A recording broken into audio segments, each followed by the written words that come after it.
अरे उद्धव, उद्धव को नहीं कह रही हैं, एक भौरे से कह रही हैं, अरे भौरे, तू एक पुष्प से रस लेता है और उस पुष्प से रस लेने के बाद फिर उस पुष्प को छोड़ के दूसरे पुष्प पर चला जाता है, दूसरे पुष्प का रस लेता है, वहां से फिर तीसरे पुष्प पर चला जाता है। तू एक पुष्प का कभी नहीं रहता, तू अनेकों का रहता है। ऐसे ही तेरे जैसा दिखने वाला वो कृष्ण है। हम ब्रज की सब गोपियों के मध्य में रास रचाया, हम सबसे प्रेम की डोर बांधी और अब हमें छोड़ के मथुरा चला गया। तुझ में और उसमें कोई अंतर नहीं है, तुम एक से ही हो। क्या बिगाड़ा था शूर्पणखा ने? त्रेता युग में जब ये कृष्ण राम बने थे तब विवाह करने के लिए इनके सामने आई थी, उसके नाक कान काट दिए। अरे इनकी शरण में आने वालों के साथ ही ऐसा ही व्यवहार करते हैं। किशोरी जी उस भ्रमर को डांट रही हैं और सब सखियां बैठ के सुन रही हैं। ये कथा शोभावती सुना रही है जोधाबाई और लीलावती को, और बाहर बैठी बैठी सुन रही हैं ताज बेगम। जैसे जैसे वो कृष्ण नाम बोलती हैं तैसे तैसे मानो ताज बेगम के पूरे शरीर में जैसे कोई स्फूर्ति जैसी आ जाती हो। अचानक से कृष्ण कृष्ण कृष्ण कहते जब किशोरी जी आर्तनाद करने लगी, रुदन करने लगी, और ये बात जब शोभावती सुना रही थी तो मानो जैसे बाहर बैठी हुई ताज बेगम का मन स्थिति ऐसी विचलित होने लगी।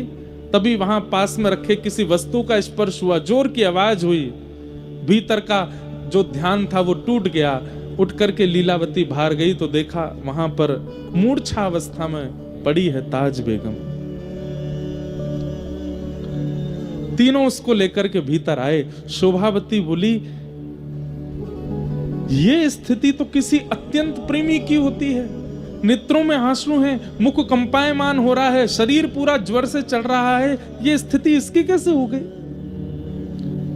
हे जोधाबाई, मुझे लगता है कि ताज बेगम कहीं ना कहीं किसी ना किसी रूप में हमारे प्रियतम से जुड़ी हुई है, तभी ऐसी स्थिति इसकी बनी है। ये प्रेम पुलकित लक्षण सामान्य रूप से किसी के अंदर प्रकट नहीं होते जो इसके अंदर प्रकट हो रहे हैं। जल का छिड़काव किया। ताज बेगम जब होश में आई, पूछा, तुम ऐसी क्यों हो गई थी?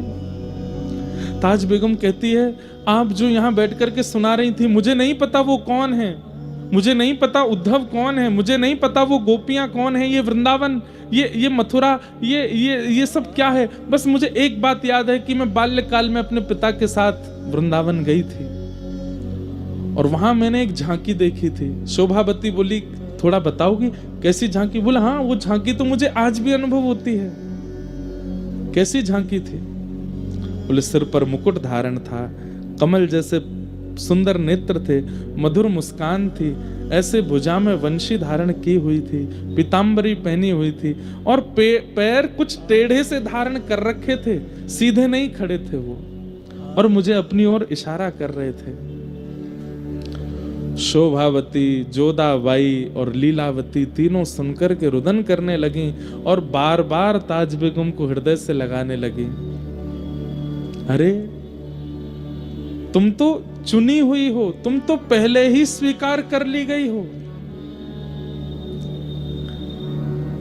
ताज बेगम बोली, मैं नहीं जानती इन सब के बारे में ज्यादा, पर पता नहीं क्यों आपके मुख से वो बात सुनना, आप लोगों की यह स्थिति देखना, मुझे मन कर रहा था कि आप शांत ना हो और मैं उसे सुनती रहूं। आप जब वर्णन कर रही थी, मेरे चित्त में अपने आप प्रकट हो रहा था कि कोई नदी बह रही है, सुंदर सुंदर वृक्ष वल्लरियां हैं, सुंदर पर्वत हैं, और वहां नील कांति का कोई व्यक्ति घूम रहा है, उसका मुख नहीं दिख रहा था। ये सारे अनुभव होना सामान्य बात नहीं थी एक जोधाबाई के लिए, जो मदरसों में पढ़ी है, जिसने पूर्ण रूपेण संपूर्ण मुस्लिम भावों को अपने जीवन में रखा है। वो कैसे अनुभव कर सकती है इन बातों का? ठाकुर जी ने चुना है उसे। अब तो 3 से 4 हो गई और शोभावती, लीलावती, जोधाबाई जब जब कीर्तन भजन करती हैं, ताज बेगम बैठ करके सुनती और सुन के खूब रोती। लेकिन ताज बेगम अकबर को इतनी प्रिय थी, वो ज्यादा देर अपने से दूर उसको रहने नहीं देते थे। और ये घूम घूम करके आती और बस इनसे योजना बनवाती कि कैसे भी मुझे उनसे दूर लाओ। जोधाबाई के ठाकुर जी का उत्सव होता, ताज बेगम खूब उसमें आनंद करती। यही कथाओं की श्रृंखला चलती गई और चलते चलते कुछ समय वर्ष निकल गया। आज ताज बेगम शोभावती से कहती है, मुझे ऐसा क्यों लगता है कि मैं एक जगह रुक गई हूं, उससे आगे नहीं बढ़ पा रही हूं। मैं एक स्थान पर ही, एक भाव में ही हूं, उससे ऊपर मेरे भाव जा नहीं पा रहे हैं। आप नित्य कथा सुनाती हैं, पर मेरी स्थिति एक ही जगह, मानो जैसे मैं कहीं फंस गई हूं। उससे आगे बढ़ने का, इस पथ पर और आगे जाने का, जिस प्रियतम की आप चर्चा सुनाती हैं, उनसे और मिलने का और क्या उपाय हो सकता है? तब शोभावती कहती है, गुरु आश्रय, शरणागति, गुरु दीक्षा, ब्रह्म संबंध, यही हैं वो नियम जिनसे कोई गुरु तुम्हें स्वीकार, मतलब भगवत प्राप्त व्यक्ति तुम्हें स्वीकार करे तो तुम्हारी गति बढ़ने लगेगी। ताज बेगम बोली, मुझे गुरु कैसे मिलेंगे? बोले, मेरे गुरुदेव गुसाई श्री विठलनाथ जी हैं, तुम चाहो तो उनसे दीक्षा ले लो। बोले, कैसे लूंगी मैं? मुझे कभी बादशाह जाने नहीं देंगे, और बादशाह आप लोग जानते हैं कि वो 24 घंटे मेरी पहरेदारी सी करते रहते हैं, पूछते रहते हैं कहाँ हैं, ताज कहाँ है, ताज कहाँ है। उन्हें 24 घंटे मैं चाहिए हूं। इन सबके बीच से निकल करके गुरु आश्रित होना, ये कैसे होगा? बहुत ध्यान से सुनिए, आज पहली बार हम इतने विस्तार से सुना रहे हैं ताज बेगम का चरित्र। तब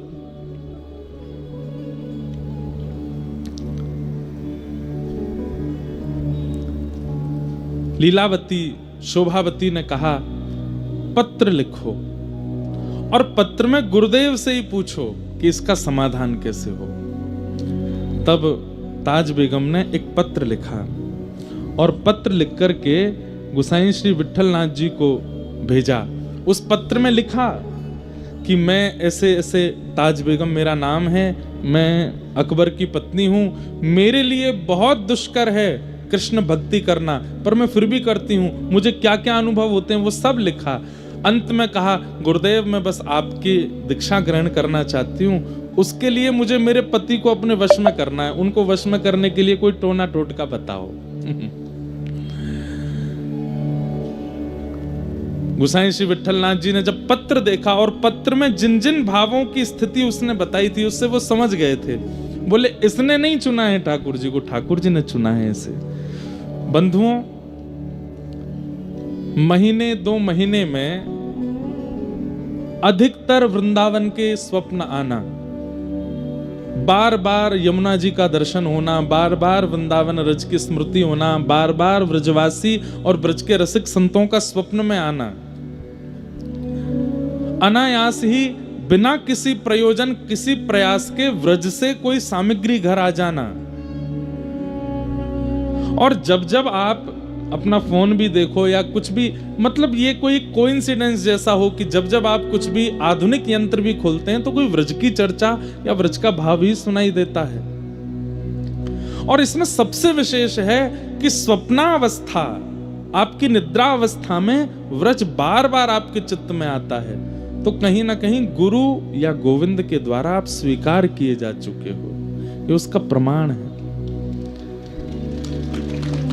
ताली तो आपने ऐसे बजाई जैसे सबको स्वप्न आता है वृंदावन का, नहीं। महीने में 1 बार आ गया, 2 महीने में 2 बार आ गया, ये नहीं, बार बार आता है, बार बार स्मृति होती है वृंदावन की।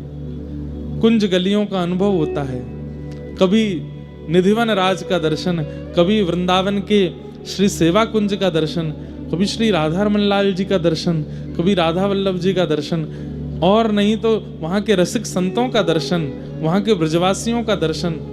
और वृंदावन भी आज वाला वृंदावन नहीं, या वो वाला वृंदावन नहीं जो आप पहले देख करके आए हो, भीड़ भाड़ है, लोग बाग, मार काट मची है दर्शन की, नहीं, एक अलग सी अनुभूति होती है, परम शांत, परम सौम्य, परम शीतल वृंदावन का अनुभव स्वप्न में बार बार होता है, या जिस धाम पर आपकी निष्ठा है वहां का अनुभव होता है, तो गुरु गोविंद के द्वारा आप स्वीकार किए जा चुके हो। बस बताइएगा नहीं किसी को, होने दीजिए, होने दीजिए उस अनुभूति को, बार बार होने दीजिए उस चिंतन को। थोड़ा जागृत अवस्था में नियम बना लीजिए, व्रजरज लगाया कीजिए, थोड़ा नाम जप बढ़ा दीजिए, गुरुदेव के द्वारा प्रदत्त मंत्र बढ़ा दीजिए, ठाकुर जी की सेवा बढ़ा दीजिए, बीच बीच में वृंदावन, ये सब गोपनीय रूप से करना है, बताइए मत, होने दीजिए उस अनुभव को। एक दिन वही अनुभव एक ऐसी स्थिति पर ले जाएगा जिस स्थिति की प्राप्ति के लिए तरसते हैं वैष्णवजन। बस एक चीज का ध्यान रखना है, रस बतावे से रस घटे, बताना नहीं है। अभी अयोध्या जी में था मैं, ये तो मैं अपना अनुभव भी बताऊंगा। तो अयोध्या जी में कनक बिहारी जी हैं, जैसे हमारे वृंदावन के लीला बिहारी हैं, ऐसे अयोध्या के कनक बिहारिणी बिहारी बड़ी लीला करते हैं। तो वहां के पुजारी जी बहुत प्रेम करते हैं मुझसे, मुझे मिले। मतलब आप ये सोच लीजिए, रामानंदी संप्रदाय के जितने भी शीर्ष संत हैं, आप मलुकपीठ वाले महाराज जी के आगे कनक बिहारी जी का नाम ले दीजिए, उनके नेत्र सजल हो जाते हैं। रामानंदी संतों के आगे अयोध्या के श्री कनक बिहारी जी का केवल स्मरण कर कह दीजिए वहां से प्रसाद लाएं, वो झूम उठते हैं। वहां के पुजारी जी अभी बैठे थे, तो मैंने उनसे पूछा, मैंने कहा महाराज जी, श्री राघव जी का अनुभव तो होता है, क्योंकि प्रेम रामायण में और भी कई जगह पर कनक बिहारी जी की बड़ी लीलाएं हैं। ये वही कनक बिहारी जी हैं जिनको श्री कृष्ण ने द्वापर युग में अयोध्या आके अपने हाथ से स्थापित किया। और एक बात सुनाऊं, कितनी मधुर बात है। भगवान रुक्मणी जी की जिद थी कि मुझे अयोध्या दर्शन करना है, तो भगवान रुक्मणी जी को लेकर अयोध्या गए। और जब अयोध्या गए तो अयोध्या में जाकर के प्रभु श्री कृष्ण ने जब राम विग्रह का दर्शन किया, अपने राम स्वरूप का दर्शन किया, तो श्री कृष्ण के नेत्र सजल हो गए। रुक्मणी जी बोली, आप इतने भावुक क्यों हो गए? तो ठाकुर जी क्या कहते हैं, त्रिलोकीनाथ भगवान अति सुंदर, जिनके लिए भागवत कहती है त्रिभुवन कमनम तमाल वर्णम रविकर गौर वरांबर, इतने सुंदर श्री कृष्ण अपने ही राम विग्रह को देख करके रुक्मणी जी से क्या कहते हैं, रुक्मणी सच बताना, मैं द्वापर से ज्यादा त्रेता में सुंदर था ना, मैं त्रेता में ज्यादा सुंदर था ना। रुक्मणी जी कह रही हैं, आपकी सुंदरता पर तीनों लोग वारे वारे जाते हैं, आप जिसको देख करके भावुक हो रहे हो, निश्चित है कि वो आपसे तनिक सुंदर तो हैं। मतलब राम जी इतने सुंदर थे कि श्री कृष्ण भी उन पर वार रहे हैं, श्री कृष्ण भी उसको देख के मोहित हो रहे हैं, इतने सुंदर थे राघव जी। तो मैंने पुजारी जी से पूछा कि आपको अनुभव तो होता होगा ठाकुर जी का, सेवा में आप 24 घंटे लगे रहते हैं, और मैं जितनी बार अयोध्या गया हूं मैंने आपको गर्भगृह में देखा है, अनुभव तो होता होगा। तो उनके नेत्र सजल हो गए और वो क्या कहते हैं, कुछ साल पहले अनुभव होने बंद हो गए। मैंने कहा क्यों? बोले क्योंकि मैंने सारे अनुभव दुनिया को बता दिए। मेरे को जितनी अनुभूतियां होती थी सियाजू की, श्री राघव जी की, बहुत अनुभूतियां होती थी, अब तो मुझे डर लगता है बताने में। क्यों? सालों हो गए, मैं रोने लगता हूं कभी कभी कि हे राघव जी क्या अपराध हो गया, आप क्यों अनुभव नहीं कराते? तब बोले स्वप्न में एक दिन आवाज जैसी आई कि अनुभव तो कराना चाहते हैं पर तुम प्रचार कर देते हो।